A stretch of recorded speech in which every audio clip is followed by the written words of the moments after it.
చంద్రబాబు నాయుడు గారు మొన్న బుచ్చి సందర్శించాడు, నేను నెల్లూరు సందర్శించడం జరిగింది. ఆయనకి ఓడిపోతారు అనే ఒక భయం ఏర్పడ్డది. ఏ మాత్రం మాట్లాడుతున్నాడో అతనికి ఏం అర్థం కావటం.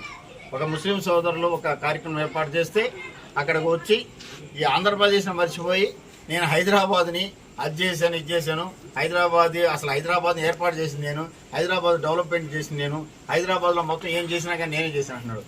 చంద్రబాబు నాయుడు గారు మీరు ఓడిపోతున్నారు, ఓడిపోయి భయం ఏర్పడ్డది. ఇన్ని హైదరాబాద్లో చేస్తుంటే మొన్న సాధారణ ఎన్నికల ఎలక్షన్లో కనీసం ఒక ఎమ్మెల్యేకి పోటీ చేయలేని దుస్థితికి వచ్చేసింది తెలుగుదేశం పార్టీ ఆ యొక్క తెలంగాణలో. మళ్ళీ అన్నీ నేనే చేశానంటారు. కనీసం నామినేషన్ అక్కడ 120 సీట్లు ఉంటే 119 సీట్లు, ఒక్క సీటు కూడా నామినేషన్ వేసేటువంటి పరిస్థితి తెలుగుదేశం పార్టీది. మరి నువ్వు అన్ని చేస్తుంటే ఎందుకు వదులుకున్నారా? ఇక్కడ ఎందుకు చెప్తున్నావు? మీరు ఇచ్చిన నామినేషన్లో మీ ఆస్తులన్నీ హైదరాబాద్లో ఉన్నాయి. ఎక్కడ ఒక ఆస్తి కూడా చూపించాలా? మీరు విజయవాడలో ఏమైనా ఉండాలని ఉద్దేశం లేనట్టు ఒక ఇల్లు కూడా చూపించుకోవాలా? ఆ కరకట్ట మీద ఉన్నది కూడా మీరు చూపించుకోవాలా? అంటే వేరే వాళ్ళది మీకు గిఫ్ట్ ఇచ్చారు కాబట్టి అది కూడా చూపించుకోవాలా? మీ పరిస్థితి ఏంది? ఎంతసేపటికి సంపాదించుకున్నంతా తమిళనాడులో పెట్టుకున్నారు, బెంగళూరులో పెట్టుకున్నారు, లేదంటే హైదరాబాద్లో పెట్టుకున్నారు. కేవలం విజయవాడలో ఒక ఆస్తి కూడా చూపించాలా మీరు? ఎందుకంటే విజయవాడ అంటే మీకు ఇష్టంలే, వీళ్ళంటే ఇష్టం లేదు కాబట్టి మరి బయట చుట్టాలుగా వచ్చిపోతా ఉన్నారు. మీ కపట ప్రేమ, మీరు వచ్చేసి ఆంధ్ర ప్రజలు మేము రక్షిస్తామంటాం. కోవిడ్ అప్పుడు పోయి తలుపులు వేసుకొని నువ్వు నీ కొడుకు పడుకుంటాం. అందరూ చూశారు నాయన, ఆంధ్ర ప్రజలు ఎవరు కూడా మీకు ఓటు వేయడానికి ముందుకు రావడం లేదు. ముస్లింని మేమే వచ్చి ముస్లింకి అన్ని ఆదరించాం. ముస్లింకి ఏదైనా ఉంటే తెలుగుదేశం పార్టీ అండగా ఉంది.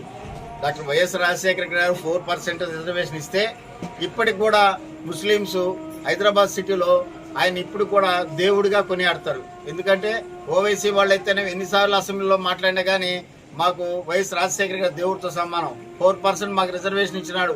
తద్వారా మా పిల్లగాలు బ్రహ్మాండం చదువుకున్నారు, డాక్టర్లు అవుతున్నారు, ఇంజనీర్లు అవుతున్నారు, కలెక్టర్లు అవుతున్నారు, ఎస్పీలు అవుతున్నారు అని చెప్తున్నారు. ఇంతకన్నా ఇది పరిస్థితి. నిన్న మొన్నటి కూడా జగన్మోహన్ రెడ్డి గారు ఈ యొక్క రాష్ట్రంలో 7 ముస్లింస్కి ఎమ్మెల్యే సీట్లు ఇచ్చినారు. మరి నువ్వు ఎన్ని సీట్లు ఇచ్చావు ఒకసారి గుర్తించుకో. నీ కపటపరం ముస్లిం చూపిస్తా ఉండవు.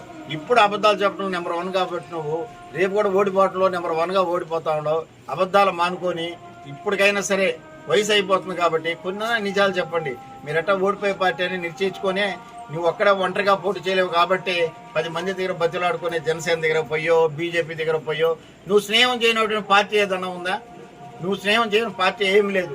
సిపిఎంతో చేసావు, సిపిఐతో చేసావు, బీజేపీతో చేసావు, జనసేనతో చేసావు, మహాకూటమి మంచి ఒక టీఆర్ఎస్తో చేసావు. చేయనటువంటి కార్యక్రమం ఏం లేదు. లాస్ట్కి ఏ పార్టీ అయితే దేనికోసం వ్యతిరేకంగా నందమూరి తారక రామారావు పెట్టాడో ఆ కాంగ్రెస్తో కూడా కలిసిపోయావు లాస్ట్ టైం. నువ్వు గెలవాలంటే ఎవరితో ఏ పని చేయడానికి కానీ సిద్ధం. నువ్వు అంటే అర్థం చేసుకోండి, ఏ పైన కానీ సిద్ధం. సార్ బాబు గారు ఓడిపోతున్నారు. బాబు గారు యాడ్ చేసినా ఆయన రోడ్ షోలు చేయని, ఇంకేమైనా షోలు చేయని, అన్ని ఫ్లాప్ అయిపోయినాయి. కాబట్టి ఆ యొక్క పార్టీకి త్వరగతిలో మే 13 తర్వాత ఆ పార్టీ రాష్ట్రంలో ఉండదు.